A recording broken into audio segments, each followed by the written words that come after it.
Saludos amigos, Dios les bendiga, les habla Cristian Vadillo aquí nuevamente en otro video más desde el barrio Cuchillas en Moca, Puerto Rico. Hoy vamos a estar hablando acerca de la abominación desoladora.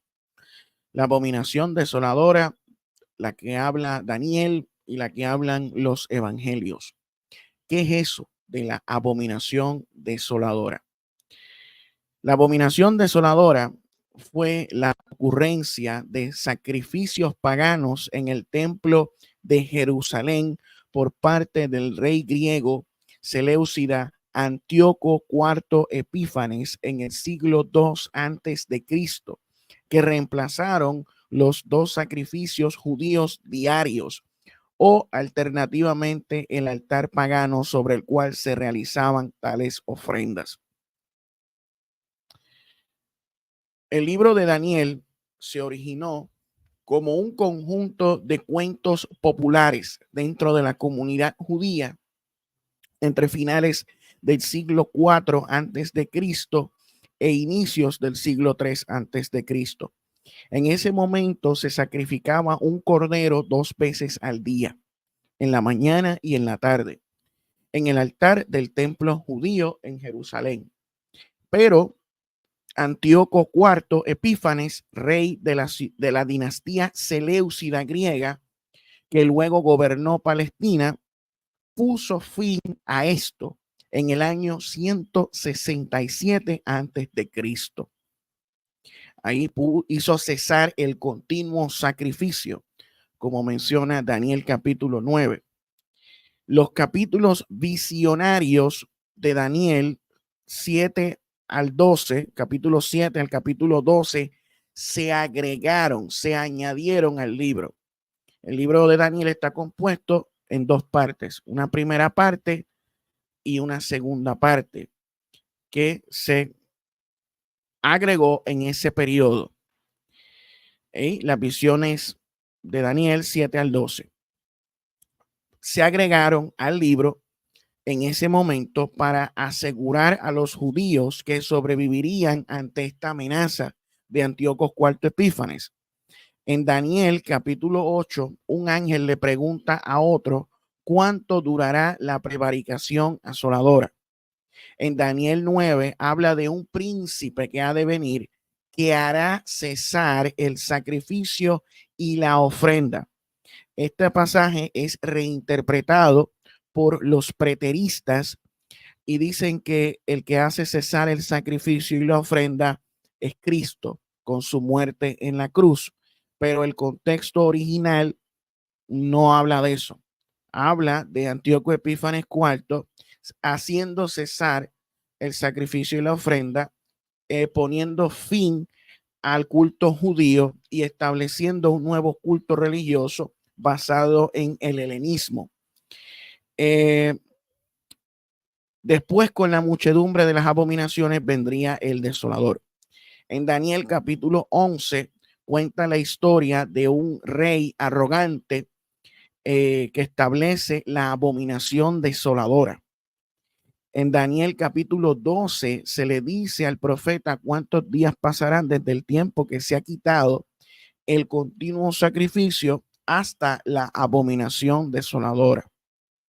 Uno de los puntos de vista más antiguos, puntos de vista antiguos más populares, perdón, fue entender que la abominación era una desformación despectiva o disfemismo de la deidad fenicia Baal Shamin, el señor del cielo. Filón de Biblos identificó a Baal Shamin con el dios del cielo griego Zeus, el rey de los dioses del Olimpo. Y cómo en el templo de Jerusalén fue dedicado nuevamente en honor a Zeus, según segunda de Macabeos, capítulo 6, versículo 2. Vamos a ponerlo aquí en pantalla. Miren esto. Esta es la abominación desoladora, la original que menciona Daniel. Se encuentra en segunda de Macabeos, capítulo 6, versículo 2. para profanar el templo de Jerusalén y consagrarlo al al dios Zeus olímpico, y para dedicar el templo del monte Gerizim a Zeus hospitalario, como lo habían pedido los habitantes de aquel lugar.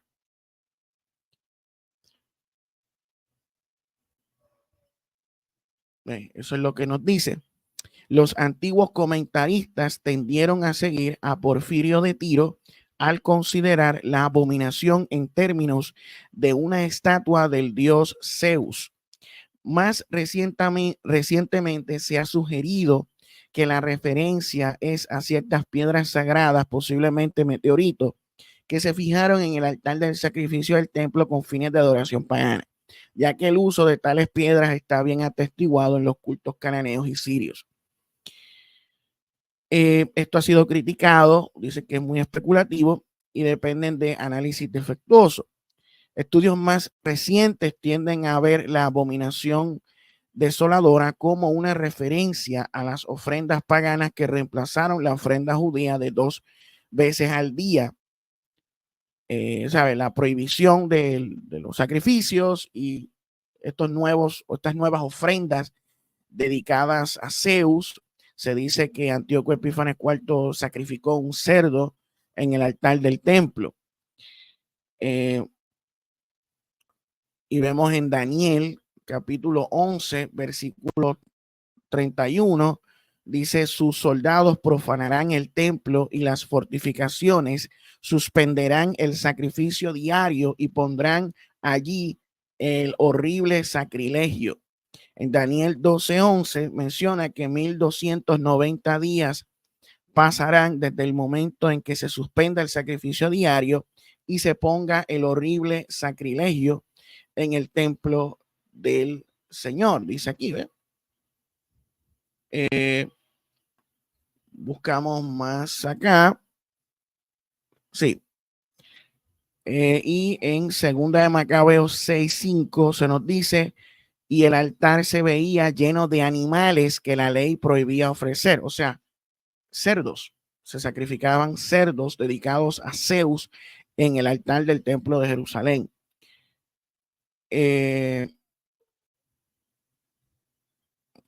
el Nuevo Testamento se habla de esta abominación desoladora en Marcos capítulo 13. En Marcos capítulo 13 y en Mateo capítulo 24.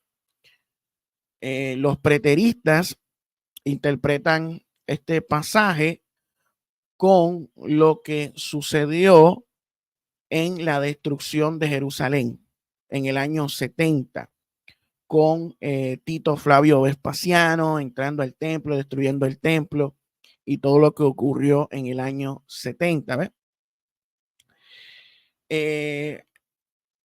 La Iglesia Católica menciona que la abominación de la desolación se refiere a diversos lugares del libro de Daniel en los cuales el profeta habla del rey idólatra Antíoco IV Epífanes, que ocupó con sus tropas el santuario y levantó sobre el altar de los holocaustos imágenes de dioses falsos y ordenó que los libros sagrados de los judíos fueran rociados con caldo hecho con carne de cerdo. Jesús aplica este pasaje de la historia de Israel a la próxima destrucción de Jerusalén y por esto pide que quien lea entienda. Una mayor atención a la lectura del libro de Daniel. Sigue diciendo que Jesús vendrá, que vendría una nueva desolación que destruiría el templo por introducir la idolatría.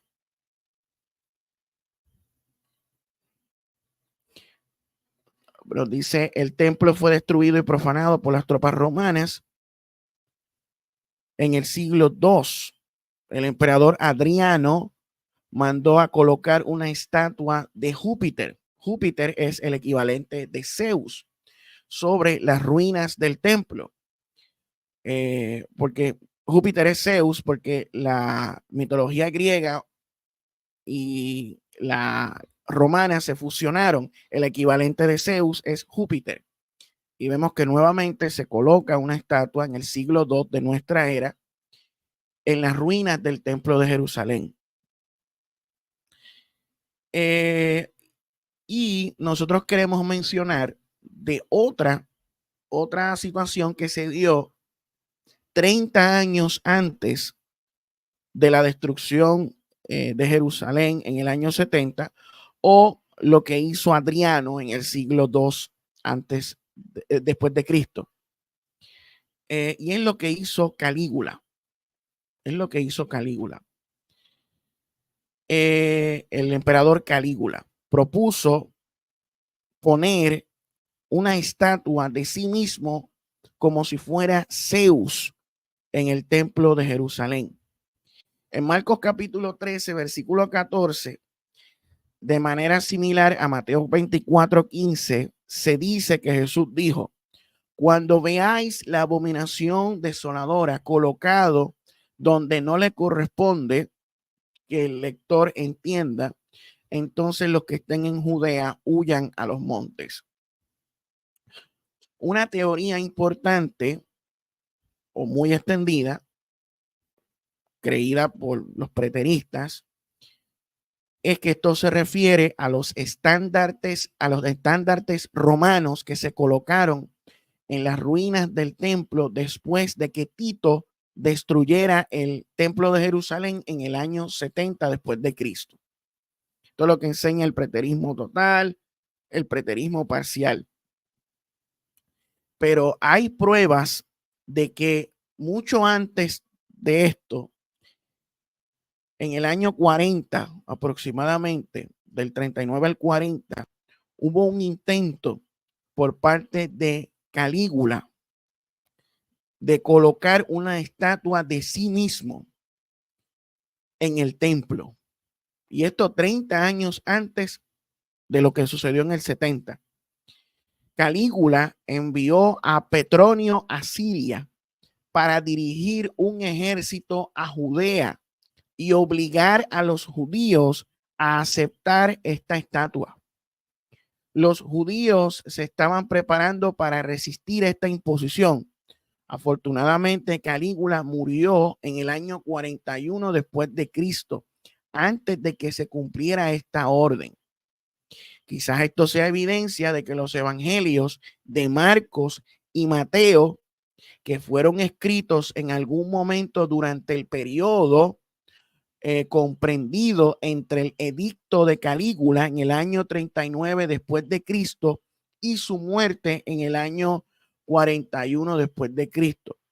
Por el contrario, la descripción que hace Lucas de estos acontecimientos en Lucas 21, 20 al 24, que probablemente fue compuesta utilizando información del Evangelio de Marcos, parece indicar claramente la caída de Jerusalén en el 70, por lo que sitúa la composición de Lucas Hechos posterior al año 70 después de Cristo. El edicto de Calígula, edicto para erigir una estatua imperial en el año 39 después de Cristo. Ahora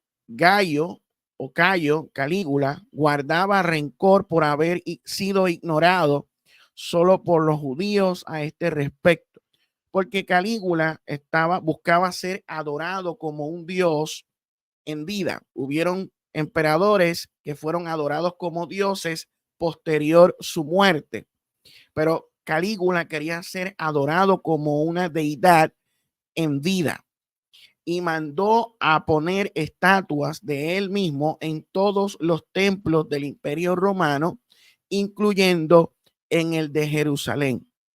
Pero los judíos se resistieron a esto. No quisieron honrarlo como un dios. Entonces envió a su legado Petronio a Siria para tomar el poder de Vitelio y le ordenó que dirigiera una gran fuerza a Judea. Si lo recibían de buena gana, debía colocar una estatua de Calígula en el templo de Dios.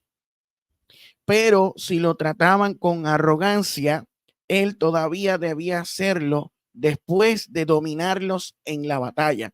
Dice Flavio Josefo en Antigüedades 18, 261. Los judíos se prepararon para luchar contra Calígula. Bajo Tiberio reinaba el silencio. Luego, ante la orden de Cayo César, Calígula, de colocar una estatua de él en el templo, los judíos tomaron las armas, pero la muerte de César puso fin a la conmoción. Nos dice el historiador Tácito en Historias 5.9. La muerte de Calígula evita la guerra en el año 41 después de Cristo. De hecho, los judíos habían dado la apariencia de haberse rebelado, pero después de la noticia del asesinato de Calígula, no había necesidad de cumplir su orden. Sin embargo, persistía el temor de que algún emperador ordenara lo mismo. Dice Tácito en Anales 12:343. En segunda de Tesalonicenses capítulo 2, Pablo parece dar a entender que después de una rebelión, el hombre de pecado se hará adorar como a un Dios en el templo. Calígula y su estatua propuesta en los años 40 después de Cristo parecen encajar mejor en esta descripción que los estándares de Tito en el año 70 después de Cristo. De hecho, Calígula pretendía hacer lo mismo que hizo Antíoco IV Epífanes al poner una estatua de Zeus en el templo de Jerusalén. Además, Pablo continúa mencionando que alguien está retrasando este evento. Bien podría ser Petronio, quien según las fuentes estaba retrasando la colocación de la estatua de Calígula en el templo porque sabía las implicaciones que habría si hacía esto. A la luz de esta evidencia disponible, fue la abominación desoladora la estatua propuesta por Calígula para el templo de Jerusalén. Esta teoría es muy interesante y vemos lo que nos dice el apóstol Pablo en segunda de Tesalonicenses capítulo 2. Vamos a ver que nos habla de la manifestación del hombre de pecado, del hijo de perdición, del hombre sin ley. Pero con respecto a la venida de nuestro Señor Jesucristo y nuestra reunión con él, os rogamos, hermanos, que no os dejéis mover fácilmente de vuestro modo de pensar, ni os conturbéis ni por espíritu, ni por palabra, ni por carta como si fuera nuestra, en el sentido de que el día del Señor está cerca. Nadie os engañe en ninguna manera, porque no vendrá sin que antes venga la apostasía, la rebelión, y se manifieste el hombre de pecado, el hombre sin ley, el hijo de perdición, el hijo de Apoleías, el cual se opone, escucha bien, y se levanta contra todo lo que se llama Dios o es objeto de culto, tanto que se sienta en el templo de Dios como Dios, haciéndose pasar por Dios. ¿No os acordáis que cuando yo estaba todavía con vosotros os decía esto? Y ahora vosotros sabéis lo que lo detiene, a fin de que a su debido tiempo se manifieste, porque ya está en acción el misterio de la iniquidad, solo que hay quien al presente lo detiene, hasta que él a su vez se ha quitado del medio. Entonces se manifestará aquel inicuo a quien el Señor matará con el espíritu de su boca y destruirá con el resplandor de su venida. Inicuo cuyo advenimiento es por obra de Satanás, con gran poder y señales y prodigios mentirosos, y con todo engaño de iniquidad para los que se pierden, por cuanto no recibieron el amor de la verdad para ser salvos. Por esto Dios les envía un poder engañoso para que crean la mentira, a fin de que sean condenados todos los que no creyeron a la verdad, sino que se complacieron en la injusticia. O sea que aquí Pablo menciona este hombre sin ley, este hombre que se hace pasar por Dios, que se sienta en el templo de Dios como Dios. ¿Sabes? Vemos algo muy similar con las intenciones de lo que quería hacer Calígula. O sea, quería poner una estatua de él mismo como si fuera Zeus, en el templo de Jerusalén para ser adorado como divino, como un Dios en la tierra. Y Pablo después añade de que esto será como una rebelión tan grande ante Dios que provocará el regreso de Cristo y que el Señor Jesucristo lo iba a derrotar, lo iba a destruir con el resplandor de su venida. ¿Ven? Algo similar a lo que vemos en Daniel, la expectativa que tenían de la muerte de Antíoco Epífanes IV, quien había desacrado el templo, que había hecho sacrificios de cerdos en el altar, que había puesto una estatua de Zeus en el templo de Jerusalén, que había prohibido el continuo sacrificio, la Torá y toda la religión judía, e impuso unas nuevas leyes y una nueva religión. ¿Sabe? Lo que iba a hacer a Calígula era muy parecido a lo que hizo Antíoco Epífanes IV, que de hecho el nombre Antíoco Epífanes es de manifestarse. O sea, Epífanes también creía ser como una especie de Dios. Y vemos que Pablo escribe esto, se parece mucho a lo que a las proposiciones e intenciones que tenía Calígula de sentarse en el templo de Jerusalén para ser adorado como un Dios.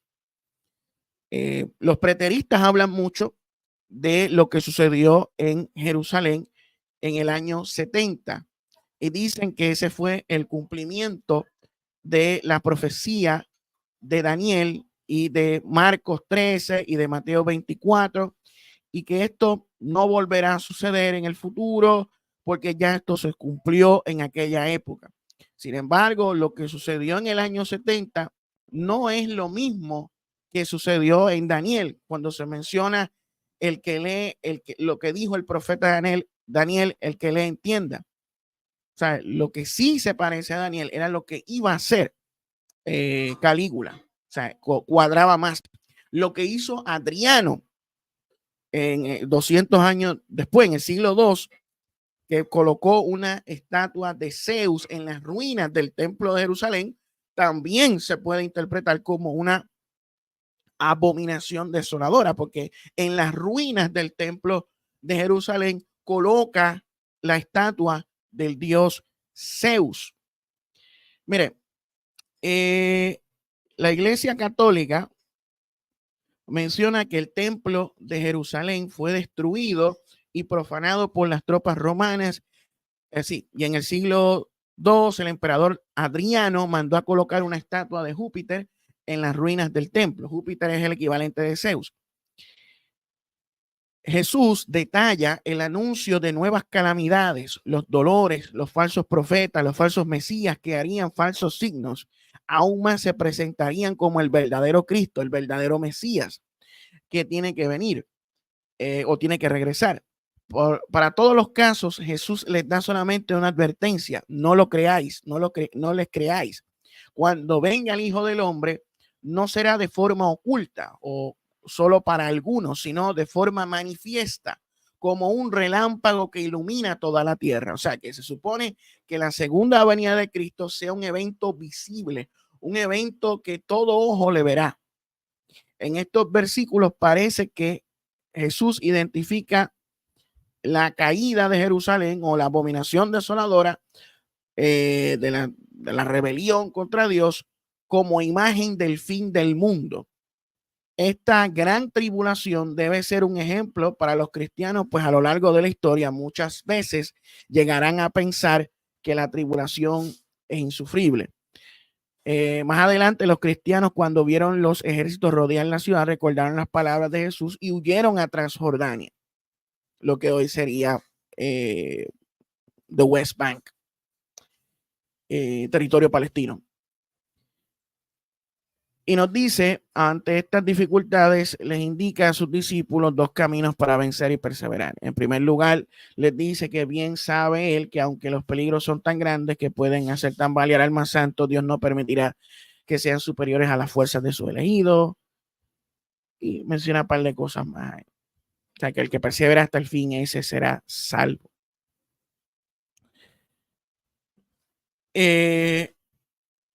pero prácticamente esta teoría de que Calígula fuera la abominación desoladora que menciona Marcos 13 y Mateo 24 es plausible, porque si decimos o creemos que los evangelios se escribieron antes del 60 por ahí, podría ser. Y lo que menciona Pablo cuadra más con lo que iba a hacer Calígula que lo que hizo Tito en el año 70. Lo que menciona Pablo cuadra más con lo que hizo Adriano siglos después. Jerusalén ha sido rodeada por ejércitos en muchas ocasiones. Fue destruida en dos ocasiones. Primeramente por los ejércitos de Nabucodonosor, rey de Babilonia, del imperio babilónico, y luego en el 70 por Roma. Por eso es que a Roma se le llama Babilonia, porque hizo lo mismo que Babilonia, destruir el templo de Jerusalén, que comparten ese factor común denominador. Y hay muchas cosas interesantes que si debemos estudiar y analizar. Esto desde una perspectiva histórica, obviamente. Nosotros tenemos también otra manera de ver la escatología, ustedes ya la conocen, nosotros incluimos el fenómeno ovni y le damos una aplicación a futuro, pero viéndolo desde una perspectiva histórica, pues vemos que si fue Calígula, no vino el fin del mundo en aquella época. Calígula murió, pero los romanos siguieron gobernando, siguió la persecución contra el pueblo de Dios y los cristianos. En el 70 destruyen Jerusalén, pero no vino el fin del mundo, no regresó Cristo en el 70. En el siglo II vemos que Adriano coloca una estatua sobre las ruinas del templo, Cristo no regresó. Vemos la rebelión de Bar Kokhba, que persiguió a los cristianos que estaban en Jerusalén en aquella época, y Cristo no regresó. Seguimos cientos siglos después, vemos las cruzadas, cuando los cristianos toman Jerusalén, pero después son vencidos por el Saladín, por los sultanes. Y esto ha sido así a lo largo de los siglos y de las épocas. Y aún el fin no ha llegado. No ha llegado el fin. Cristo no ha regresado por segunda vez. No ha llegado el imperio de Dios, el reino de Dios a la tierra no ha llegado.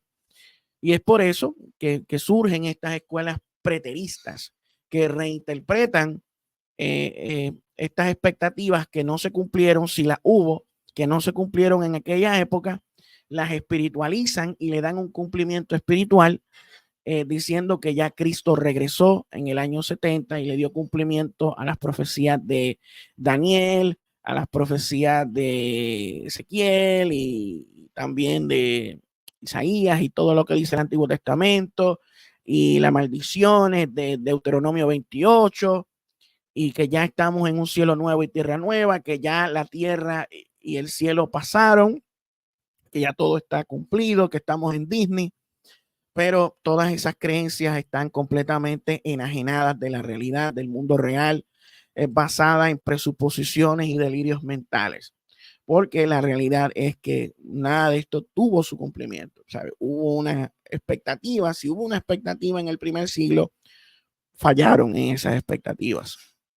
Aún estamos esperando el cumplimiento, ¿no? Los cristianos que creemos en la segunda venida de Cristo, que creemos en la resurrección de los muertos, que creemos en la llegada del reino eterno de Dios a la tierra, transformando el mundo, pues todavía estamos en esa esperanza, esa es la bienaventurada esperanza, la redención del cuerpo, la manifestación gloriosa de los hijos de Dios, el regreso de nuestro gran Salvador y Señor Jesucristo.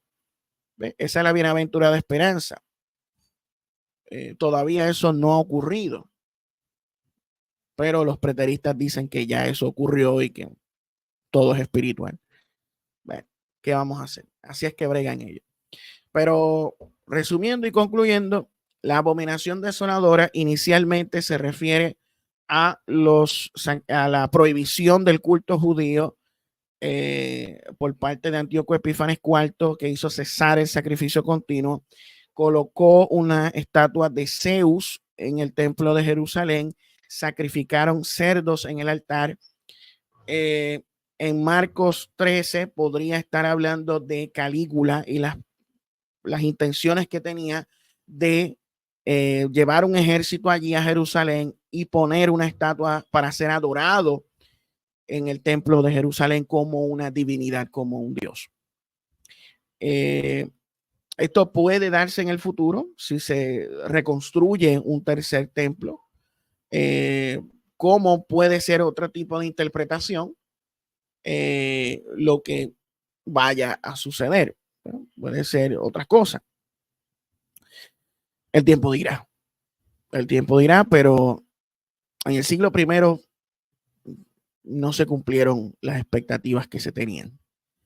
Así que nada, amigos, esto ha sido todo por este video. Si fue de su agrado, regálenos un like, compartan este video, déjenos su opinión en la caja de comentarios y seguimos para adelante. UAP for Life. Buenas noches a todos y Dios les bendiga.